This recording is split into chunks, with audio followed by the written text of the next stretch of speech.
लीजिए सुनिए सूर्यकांत त्रिपाठी निराला की लिखी कहानी श्रीमती गजानंद शास्त्रिणी। मेरी यानी समीर गोस्वामी की आवाज में। श्रीमती गजानंद शास्त्रिणी श्रीमान पंडित गजानंद शास्त्री की धर्मपत्नी है। श्रीमान शास्त्री जी ने आपके साथ ये चौथी शादी की है, धर्म की रक्षा के लिए। शास्त्रिणी जी के पिता को षोडशी कन्या के लिए 45 साल का वर बुरा नहीं लगा, धर्म की रक्षा के लिए। वैद्य का पेशा अख्तियार किए शास्त्री जी ने युवती पत्नी के आने के साथ शास्त्रिणी का साइन बोर्ड टांगा, धर्म की रक्षा के लिए। शास्त्रिणी जी उतनी ही उम्र में गहन पतिव्रत पर अविराम लेखनी चलाकर चलीं, धर्म की रक्षा के लिए। मुझे ये कहानी लिखनी पड़ रही है, धर्म की रक्षा के लिए। इससे सिद्ध है धर्म बहुत ही व्यापक है। सूक्ष्म दृष्टि से देखने वालों का कहना है कि नश्वर संसार का कोई काम धर्म के दायरे से बाहर नहीं। संतान पैदा होने के पहले से मृत्यु के बाद पिंडदान तक जीवन के समस्त भविष्य वर्तमान और भूत को व्याप्त कर धर्म ही धर्म है। जितने देवता हैं, चूंकि देवता है इसलिए धर्मात्मा है। मदन को भी देवता कहा है, ये जवानी के देवता हैं। जवानी जीवन भर का शुभ मुहूर्त है। सबसे पुष्ट कर्मठ और तेजस्वी देवता मदन, जो भस्म होकर नहीं मरे। लिहाजा ये काल और काल के देवता सबसे ज्यादा सम्मान्य, फलतः क्रियाएं भी सबसे अधिक महत्वपूर्ण, धार्मिकता लिए हुए। मदन को कोई देवता न माने तो न माने, पर यह निश्चय है कि आज तक कोई देवता इन पर प्रभाव नहीं डाल सका।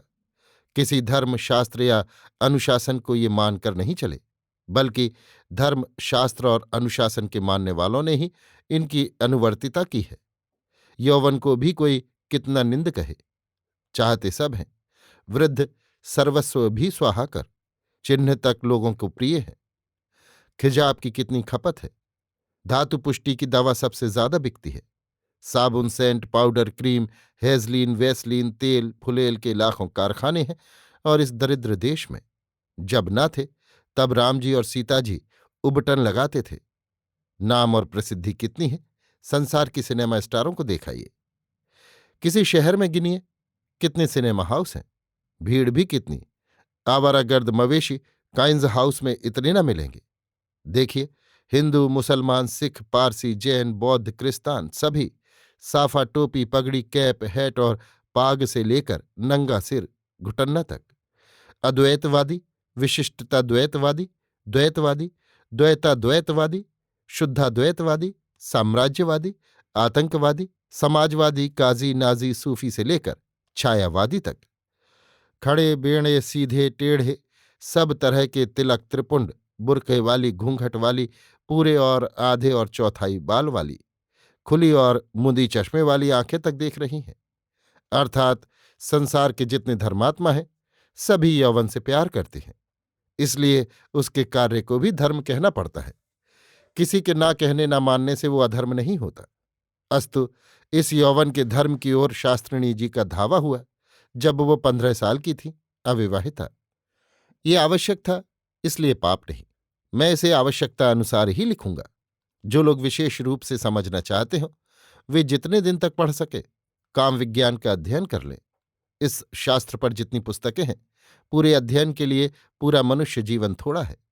हिंदी में अनेक पुस्तकें इस पर प्रकाशित हैं, बल्कि प्रकाशन को सफल बनाने के लिए इस विषय की पुस्तकें आधार मानी गई हैं। इससे लोगों को मालूम होगा कि ये धर्म किस अवस्था से किस अवस्था तक किस किस रूप में रहता है। शास्त्रिणी जी के पिता जिला बनारस के रहने वाले हैं। देहात के 85 सरयू पारी ब्राह्मण, मध्यमा तक संस्कृत पढ़े, घर के साधारण जमींदार, इसलिए आचार्य भी विद्वता का लोहा मानते हैं। गांव में एक बाग कलमी लंगड़े का है। हर साल भारत सम्राट को आम भेजने का इरादा करते हैं। जब से वायुयान कंपनी चली, पर नीचे से ऊपर को देख कर ही रह जाते हैं, सांस छोड़कर।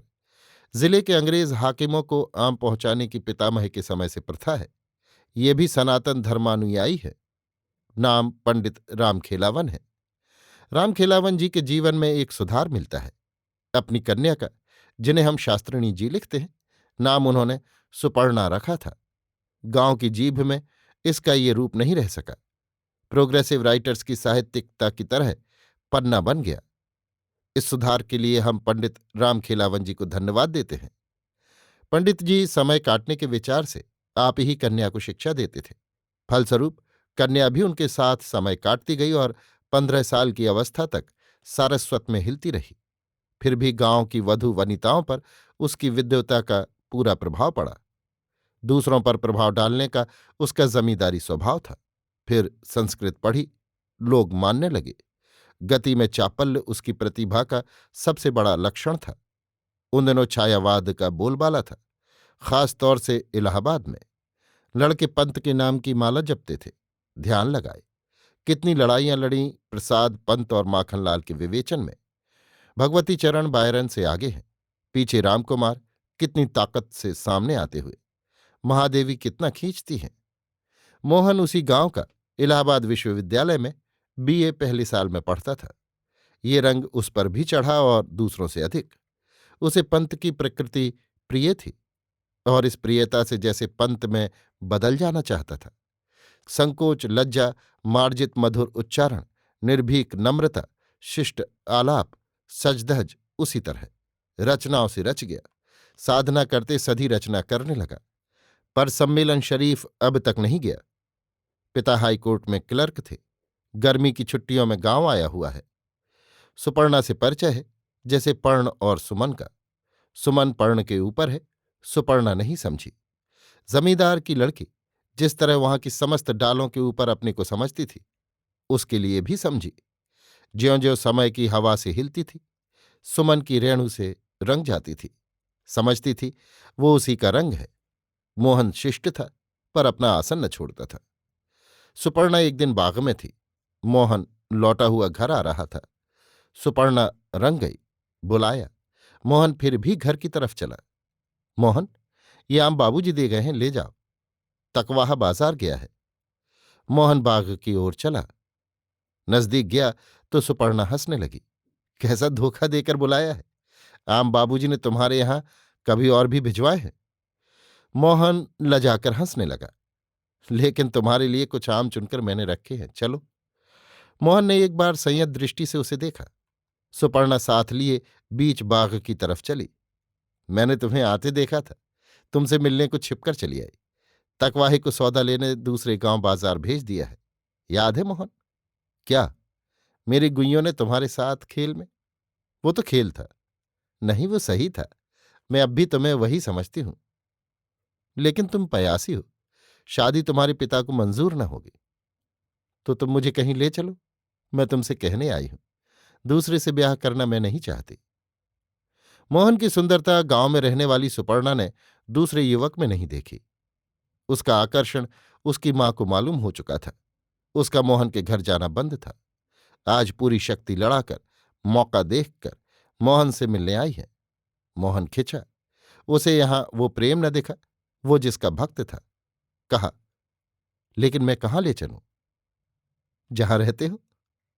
वहां तो पिताजी हैं। तो और कहीं? खाएंगे क्या?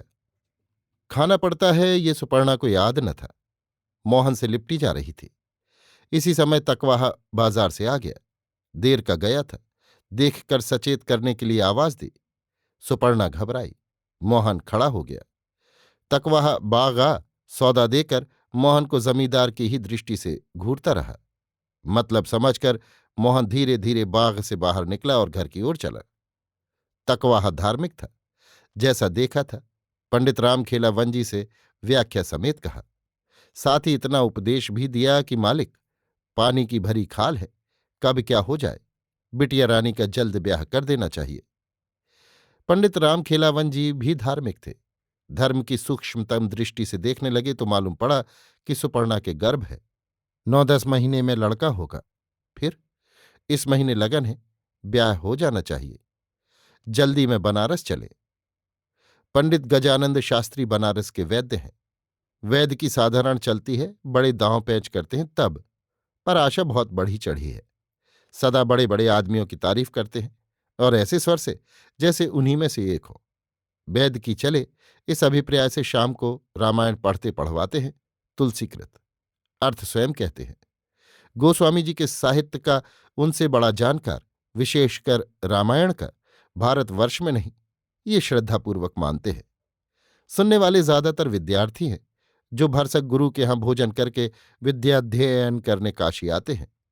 कुछ साधारण जन हैं जिन्हें असमय पर मुफ्त दवा की जरूरत पड़ती है।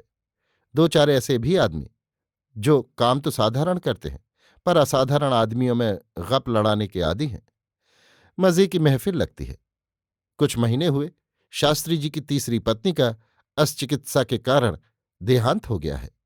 बड़े आदमी की तलाश में मिलने वाले अपने मित्रों से शास्त्री जी बिना पत्नी वाली अड़चनों का बयान करते हैं और उतनी बड़ी गृहस्थी आठा बाठा जाती है, इसके लिए विलाप। सुपात्र सरयुपारी ब्राह्मण है, मामखोर सुकुल। पंडित रामखेलावन जी बनारस में एक ऐसे मित्र के यहाँ आकर ठहरे जो वैद्य जी के पूर्वोक्त प्रकार के मित्र हैं। रामखेलावन जी लड़की के ब्याह के लिए आए हुए हैं। सुनकर मित्र ने उन्हें ऊपर ही लिया और शास्त्री जी की तारीफ करते हुए कहा, ऐसा सुपात्र बनारस शहर में न मिलेगा। शास्त्री जी की तीसरी पत्नी अभी गुजरी हैं, फिर भी उम्र अभी अधिक नहीं, जवान है। शास्त्री वैद्य सुपात्र और उम्र भी अधिक नहीं। सुनकर पंडित रामखेलावन जी ने मन ही मन बाबा विश्वनाथ को दंडवत की और बाबा विश्वनाथ ने हिंदू धर्म के लिए क्या क्या किया है इसका उन्हें स्मरण दिलाया। वो भक्तवत्सल आशुतोष हैं, ये यहीं से विदित हो रहा है।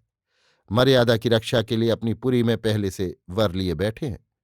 आने के साथ मिला दिया। अब ये बंधान न उखड़े, इसकी बाबा विश्वनाथ को याद दिलाई। पंडित रामखेलावन जी के मित्र पंडित गजानंद शास्त्री के यहाँ उन्हें लेकर चले। जमींदार पर एक धाक जमाने की सोची। कहा, लेकिन बड़े आदमी हैं, कुछ लेन देन वाली पहले से कह दीजिए। आखिर उनकी बराबरी के लिए कहना ही पड़ेगा कि जमींदार हैं। जैसा आप कहें, कुल मिलाकर 3,000 तो दीजिए, नहीं तो अच्छा न लगेगा।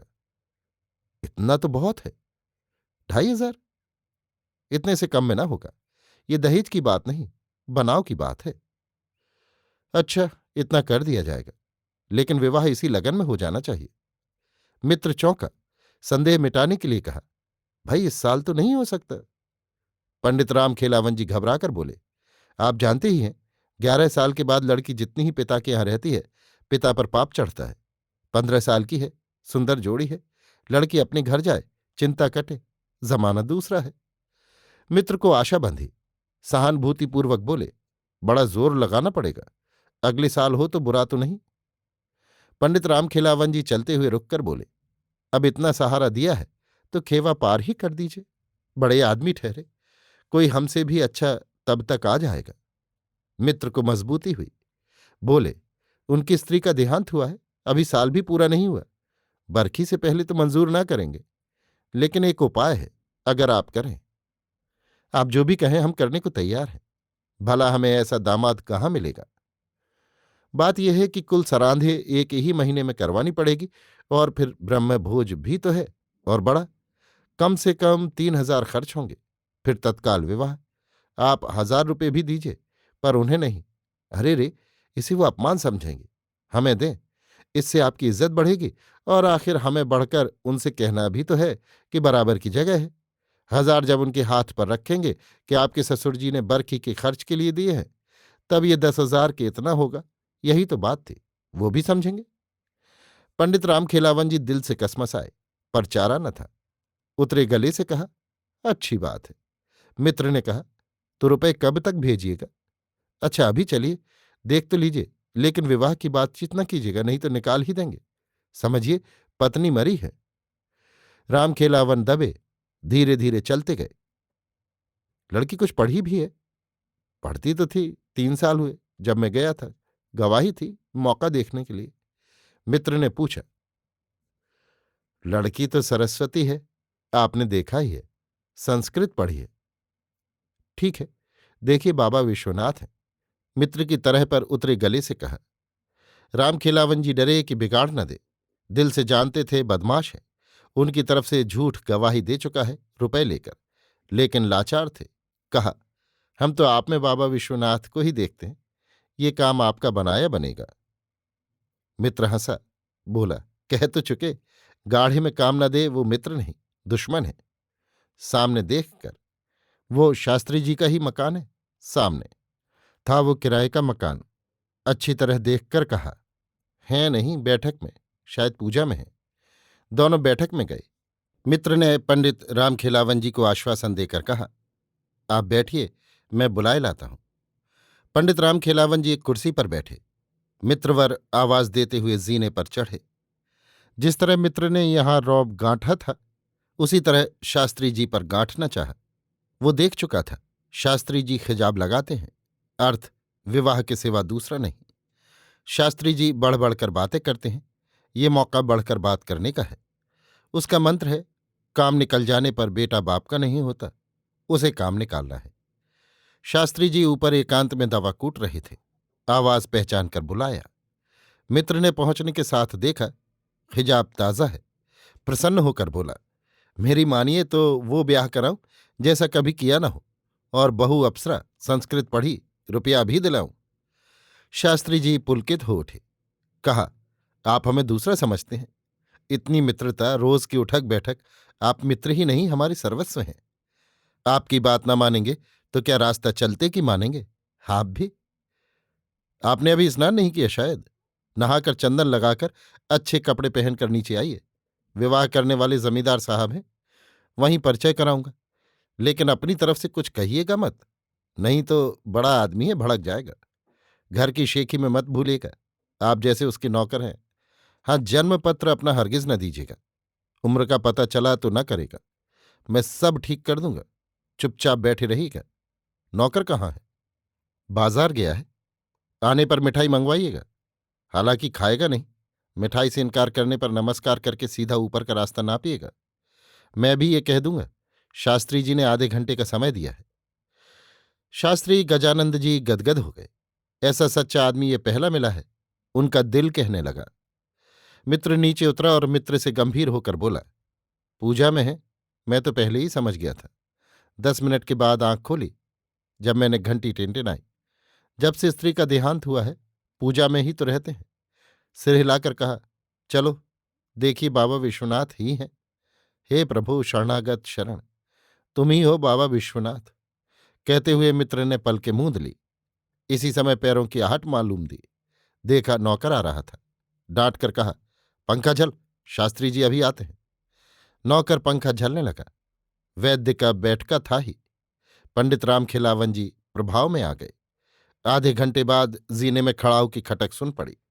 मित्र उठकर हाथ जोड़कर खड़ा हो गया, उंगली के इशारे से पंडित रामखेलावन जी को खड़े हो जाने के लिए कहकर। मित्र की देखा देखी पंडित जी ने भी भक्तिपूर्वक हाथ जोड़ लिए। नौकर अचंभे से देख रहा था, ऐसा पहले नहीं देखा था। शास्त्री जी के आने पर मित्र ने घुटने तक झुककर प्रणाम किया। पंडित रामखेलावन जी ने भी मित्र का अनुसरण किया। बैठिए गदाधर जी, कोमल सभ्य कंठ से कहकर गजानंद जी अपनी कुर्सी पर बैठ गए। वैद्य जी की बढ़िया गद्दीदार कुर्सी बीच में थी। पंडित रामखेलावन जी आश्चर्य और हर्ष से देख रहे थे। आश्चर्य इसलिए कि शास्त्री जी बड़े आदमी तो हैं ही, उम्र भी अधिक नहीं, 25 से 30 की कहने की हिम्मत नहीं पड़ती। शास्त्री जी ने नौकर को पान और मिठाई ले आने के लिए भेजा और स्वाभाविक बनावटी विनम्रता के साथ मित्र गदाधर से आगंतुक अपरिचित महाशय का परिचय पूछने लगे। पंडित गदाधर जी बड़े उदात्त कंठ से पंडित रामखेलावन जी की प्रशंसा कर चले, पर किस अभिप्राय से वो गए थे ये न कहा। कहा, महाराज, आप एक अत्यंत आवश्यक गृह धर्म से मुक्त होना चाहते हैं। पलके मूंदते हुए भावावेश में शास्त्री जी ने कहा, काशी तो मुक्ति के लिए प्रसिद्ध है। हाँ महाराज, मित्र ने और आविष्ट होते हुए कहा, वो तो सबसे बड़ी मुक्ति है, पर यह साधारण मुक्ति ही है। आप जैसे बाबा विश्वनाथ के परम सिद्ध भक्त स्वीकार मात्र से इस भवबंधन से मुक्ति दे सकते हैं। कहकर हाथ जोड़ दिए। पंडित रामखेलावन जी ने भी साथ दिया। हाँ नहीं कुछ न कहकर एकांत धार्मिक दृष्टि को परम सिद्ध पंडित गजानंद जी शास्त्री पलकों के अंदर करके बैठे रहे। इसी समय नौकर पान और मिठाई ले आया। शास्त्री जी ने खटक से आंखें खोलकर देखा। नौकर को शुद्ध जल ले आने के लिए कहकर बड़ी नम्रता से पंडित रामखेलावन जी को जलपान करने के लिए पूछा। पंडित रामखेलावन जी दोनों हाथ उठाकर जीभ काटकर सिर हिलाते हुए बोले, नहीं नहीं महाराज, ये तो अधर्म है। चाहिए तो हमें कि हम आपकी सेवा करें, बल्कि आपके सेवा संबंध में सदा के लिए। आहा, क्या कही क्या कही, कहकर पूरा दोना उठाकर एक रसगुल्ला मुंह में छोड़ते हुए मित्र ने कहा, बाबा विश्वनाथ जी के वर से काशी का एक एक बालक अंतर्यामी होता है। फिर उनकी सभा के पारिषद शास्त्री जी तो। शास्त्री जी अभिन्न स्नेह की दृष्टि से प्रिय मित्र को देखते रहे। मित्र ने स्वल्प काल में राम भवन का प्रसिद्ध मिष्ठान उदरस्थ कर जलपान के पश्चात मगही बीणों की एक नत्थी मुखव्यादान कर यथास्थान रखी। शास्त्री जी विनयपूर्वक नमस्कार कर जीना तय करने को चले। उनके पीठ फेरने पर मित्र ने रामखेलावन जी को पंजा दिखाकर हिलाते हुए आश्वासन दिया। शास्त्री जी के अदृश्य होने पर इशारे से पंडित रामखेलावन जी को साथ लेकर वास स्थल की ओर प्रस्थान किया। रामखेलावन जी के मौन पर शास्त्री जी का पूरा पूरा प्रभाव पड़ चुका था। कहा, अब हमें इधर से जाने दीजिए, कल रुपए लेकर आएंगे, लेकिन इसी महीने विवाह हो जाए। इसी महीने गंभीर भाव से मित्र ने कहा, जन्मपत्र लड़की का लेते आइएगा। हाँ, एक बात और है, बाकी 1,500 में 1,200 का जेवर होना चाहिए, नया। आइएगा, हम खरीदवा देंगे। दलाली की सोचते हुए कहा, आपको ठग लेगा। आप इतना तो समझ गए होंगे कि इतने के बिना बनता नहीं। 300 रुपये रह जाएंगे, खिलाने पिलाने और पर्जों को देने को बहुत है, बल्कि कुछ बच जाएगा आपके पास। फिजूल खर्च हो ये मैं नहीं चाहता, इसीलिए ठोस ठोस काम वाला खर्च कहा। अच्छा, नमस्कार। शास्त्री जी का ब्याह हो गया। सुपर्णा पति के साथ है।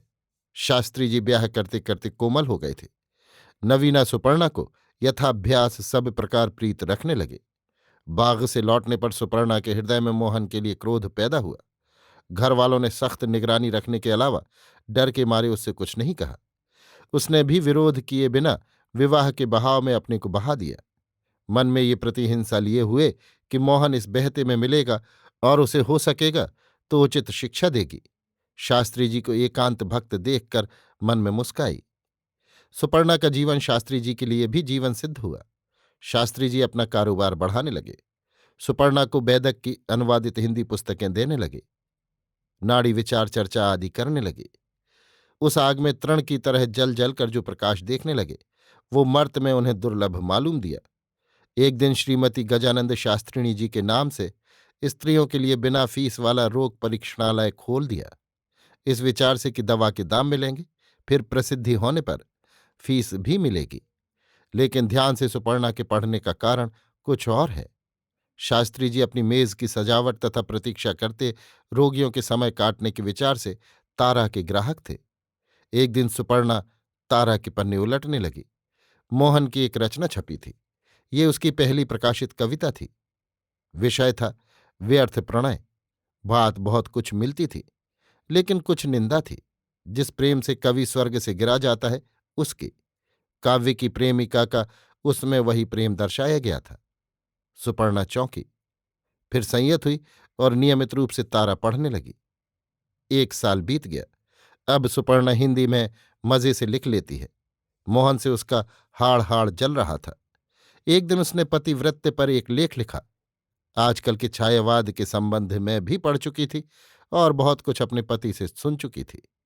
काशी हिंदी के सभी वादों की भूमि है, प्रसाद काशी के ही हैं। उनके युवक पाठक शिष्य अनेक शास्त्रियों को बना चुके हैं। पंडित गजानंद शास्त्री गंगा नहाते समय कई बार तर्क कर चुके हैं। उत्तर भी भिन्न मुनि के भिन्न मत की तरह अनेक मिल चुके हैं। एक दिन शास्त्री जी के पूछने पर एक ने कहा, छायावाद का अर्थ है शिष्टतावाद। छायावादी का अर्थ है सुंदर साफ वस्त्र और शिष्ट भाषा धारण करने वाला। जो छायावादी है वो सुवेश और मधुरभाषी है। जो छायावादी नहीं है वो काशी के शास्त्रियों की तरह अंगोछा पहनने वाला है या नंगा है। दूसरे दिन 2 थे, नहा रहे थे। शास्त्री जी भी नहा रहे थे। छायावाद क्या है? शास्त्री जी ने पूछा।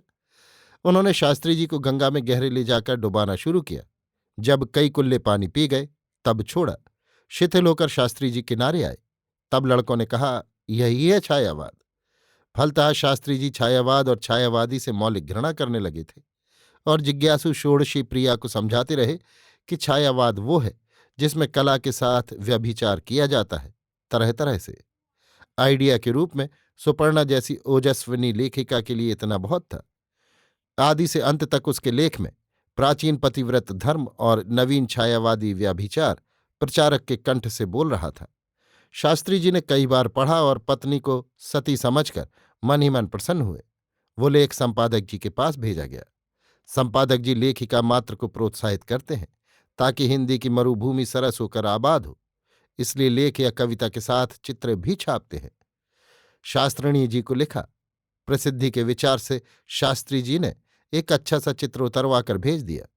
शास्त्रिणी जी का दिल बढ़ गया, साथ उपदेश देने वाली प्रवृत्ति भी। इसी समय देश में आंदोलन शुरू हुआ।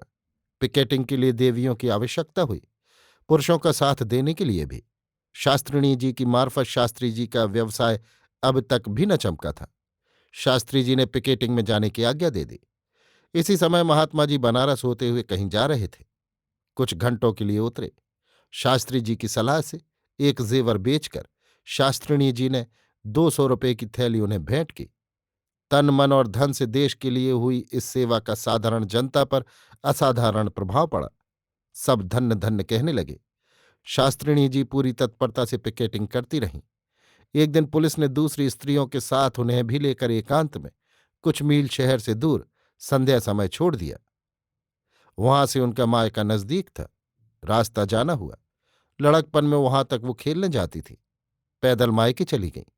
दूसरी देवियों से नहीं कहा, इसलिए कि ले जाना होगा और सबके लिए वहां सुविधा न होगी। प्रातःकाल देवियों की गिनती में ये एक घटी। संवाद पत्रों ने हल्ला मचाया। ये 3 दिन बाद विश्राम लेकर मायके से लौटी और शोक संतप्त पतिदेव को और उच्छृंखल रूप से बड़बड़ाते हुए संवाद पत्रों को शांत किया। प्रतिवाद लिखा कि संपादकों को इस प्रकार अधीर नहीं होना चाहिए। आंदोलन के बाद इनकी प्रैक्टिस चमक गई। बड़ी बड़ी देवियां आने लगीं। बुलावा भी होने लगा। चिकित्सा के साथ लेख लिखना भी जारी रहा। ये बिल्कुल समय के साथ थी। एक बार लिखा, देश को छायावाद से जितना नुकसान पहुंचा है उतना गुलामी से नहीं। इनके विचारों का आदर नीम राजनीतिज्ञों में क्रमशः जोर पकड़ता गया। प्रोग्रेसिव राइटर्स ने भी बधाइयां दी और इनकी हिंदी को आदर्श मानकर अपनी सभा में सम्मिलित होने के लिए पूछा। अस्तु, शास्त्रिणी जी दिन पर दिन उन्नति करती गई। इस समय नया चुनाव शुरू हुआ। राष्ट्रपति ने कांग्रेस को वोट देने के लिए आवाज उठाई। हर जिले से कांग्रेस उम्मीदवार खड़े हुए। देवियां भी। वे मर्दों के बराबर हैं। शास्त्रिणी जी भी जौनपुर से खड़ी होकर सफल हुई। अब उनके सम्मान की सीमा न रही। एमएलए हैं। कौशल में उनके निबंध प्रकाशित होते थे। लखनऊ आने पर कौशल के प्रधान संपादक एक दिन उनसे मिले और कौशल कार्यालय पधारने के लिए प्रार्थना की। शास्त्रिणी जी ने गर्वित स्वीकारोक्ति दी। कौशल कार्यालय सजाया गया। शास्त्रिणी जी पधारी। मोहन एमए होकर यहां सहकारी है, लेकिन लिखने में हिंदी में अकेला। शास्त्रिणी जी ने देखा। मोहन ने उठकर नमस्कार किया। आप यहां? शास्त्रिणी जी ने प्रश्न किया। जी हां, मोहन ने नम्रता से उत्तर दिया। यहां सहायक हूं। शास्त्रिणी जी उद्यत भाव से हंसी। उपदेश के स्वर में बोली, आप गलत रास्ते पर थे। अभी आप सुन रहे थे सूर्यकांत त्रिपाठी निराला की लिखी कहानी श्रीमती गजानंद शास्त्रिणी, मेरी यानी समीर गोस्वामी की आवाज में।